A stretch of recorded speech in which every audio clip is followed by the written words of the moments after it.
25 करोड़ आवाम के नुमाइंदों को 5 जजों ने फारिग कर दिया। बेटे से तनख्वाह ना लेने पर मुझे इख्तिदार से निकाला गया। कायद मुस्लिम लीग नून नवाज शरीफ का हाफिजाबाद में जलसे से खिताब, बोले मुझे ना निकाला जाता तो पाकिस्तान तरक्की के अरूज पर होता, एशियन टाइगर बन गया होता। मुल्क से लोड शेडिंग और दहशतगर्दी हमने खत्म की।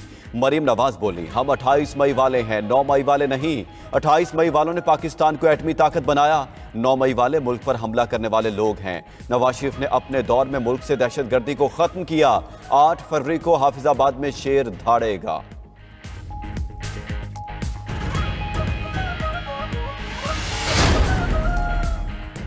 पाक ईरान कशीदगी कौमी सलामती कमेटी का इजलास तलब कर लिया गया। कौमी सलामती कमेटी का हंगामी इजलास कल दोपहर 2:45 पर होगा।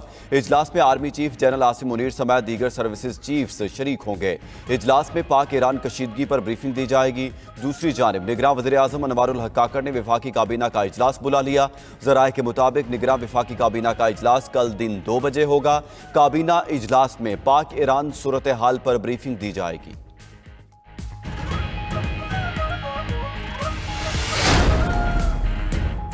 पाकिस्तान की ईरानी हुदूद में कलअदम तंजीमों के ठिकानों पर कार्रवाई। मुतादिद दहशतगर्द जहन्नुम वासिल इंटेलिजेंस बेस्ड ऑपरेशन में सिस्तान में कलअदम BLA और BLF के ठिकानों को निशाना बनाया गया। किसी सिविलियन या फौजी हदफ को नुकसान नहीं पहुंचा। पेचीदा ऑपरेशन की कामयाबी मुसल्लह अफवाज की पेशावराना महारत का मुंह बोलता सबूत है। तर्जुमान दफ्तर खारजा के मुताबिक दहशतगर्द ईरान की हुकूमती अमलदारी से महरूम इलाकों में मुकीम थे। उनकी मौजूदगी के ठोस शवाहिद कई बार ईरान से शेयर किए गए। पाकिस्तान अपने अवाम के तहफ़्फ़ुज़ और सलामती के लिए तमाम ज़रूरी इक़दामात करता रहेगा। किसी भी बहाने से अपनी खुद मुख्तारी चैलेंज करने की इजाज़त नहीं देंगे।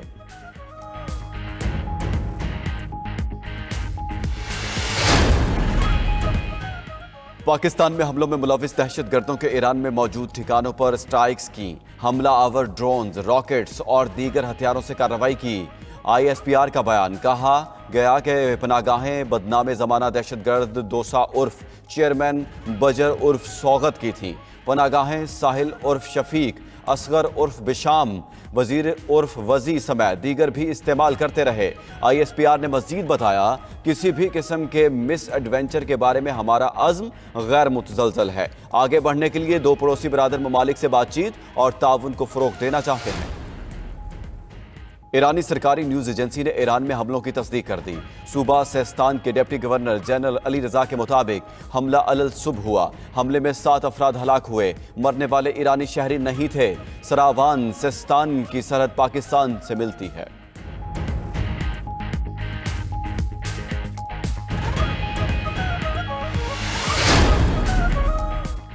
पाकिस्तान ईरान तनाव, निगरान वज़ीर आज़म ने अपना दौरा डेवोस मुख्तसर कर दिया है। अनवारुल हक काकड़ 22 जनवरी के बजाय आज रात ही वतन वापस पहुंचेंगे। निगरान वज़ीर खारजा जलील अब्बास जिलानी भी युगंडा का दौरा मुख्तसर करके वतन वापस पहुंच रहे हैं। फ़ज़ाई हदूद की खिलाफ वर्जी पर ईरान से सिफारती ताल्लुकात मुअत्तल। पाकिस्तानी सफ़ीर मुदस्सर टीपू वतन वापस पहुंच गए।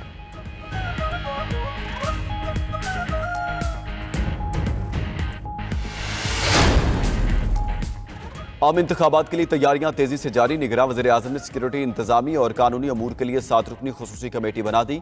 कमेटी इलेक्शन कमीशन की हिदायत पर अमल दरामद करवाएगी। वज़ीर मवासलात कमेटी के कन्वीनर होंगे। विफाकी सेक्रेटरी दाखिला और 4 सूबों के चीफ सेक्रेटरीज मेंबर होंगे।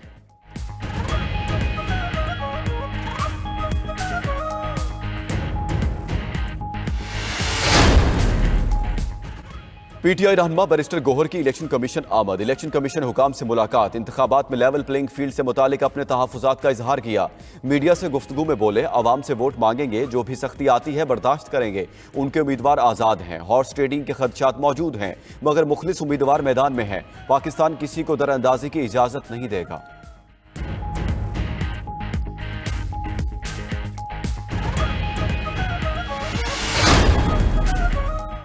बिलावल भुट्टो को लाहौर से कामयाब करवाएंगे। साबिक गवर्नर पंजाब चौधरी सरवर की NA 127 में रहनुमाओं से मुलाकात में गुफ्तगू।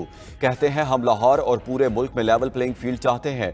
पीपल्स पार्टी इंतकाम की सियासत पर यकीन नहीं रखती। बिलावल भुट्टो को कामयाब करवाने के लिए घर घर जाएंगे।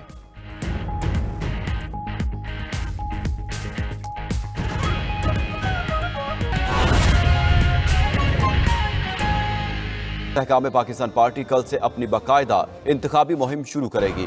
सदर IPP अब्दुल अलीम खान दाता दरबार पर हाजिरी के बाद मुहिम शुरू करेंगे। इस्तेहकाम पाकिस्तान पार्टी कल से अपनी बाकायदा इंतखाबी मुहिम शुरू करेगी। सदर IPP अब्दुल अलीम खान दाता दरबार पर हाजिरी के बाद मुहिम का आगाज करेंगे। इस्तेहकाम पाकिस्तान पार्टी कल से अपनी बाकायदा इंतखाबी मुहिम का आगाज करने जा रही है और इस्तेहकाम पाकिस्तान पार्टी ने अपनी मुहिम के आगाज के लिए लाहौर का इंतखाब किया है। सदर IPP अब्दुल अलीम खान दाता दरबार पर हाजिरी के बाद मुहिम शुरू करेंगे। इस्तेहकाम पाकिस्तान पार्टी कल से अपनी बाकायदा इंतखाबी मुहिम शुरू करने जा रही है। इस पर मजीद बात करेंगे शाहिद चौधरी से। शाहिद चौधरी, बताइएगा कल किस वक्त ये मुहिम का आगाज हो जाएगा? बिल्कुल, इस्तेहकाम पाकिस्तान पार्टी कल से अपनी बाकायदा इंतखाबी मुहिम जो है वो शुरू करेगी। IPP की इंतखाबी मुहिम का आगाज दाता दरबार से होगा। IPP के सदर अब्दुल अलीम खान दाता दरबार पर हाजिरी देंगे। हाजिरी देने के बाद जो है मुहिम शुरू की जाएगी। अब्दुल अलीम खान दाता दरबार दुआ के बाद पार्टी के जलसों का भी ऐलान करेंगे और इस हवाले से PP 149 और NA 117 के अंदर जो है वो जलसा किया जाएगा। इसके साथ साथ अब्दुल अलीम खान जो है वो फैसल न्याजी के हल्के में भी जलसा करेंगे। इसके साथ साथ जो जहांगीर खान तरीन है उनके जलसों के हवाले से भी शेड्यूल का ऐलान जो है वो किया जाएगा। तो कल से इस्तेहकाम पाकिस्तान पार्टी जो है वो अपनी बाकायदा इंतखाबी मुहिम का बाज़ाब्ता तौर पर आगाज करने जा रही है, जिसमें अब्दुल अलीम खान जो है सरगर्म किरदार अदा करेंगे। जी शाहिद चौधरी, बहुत शुक्रिया आपका।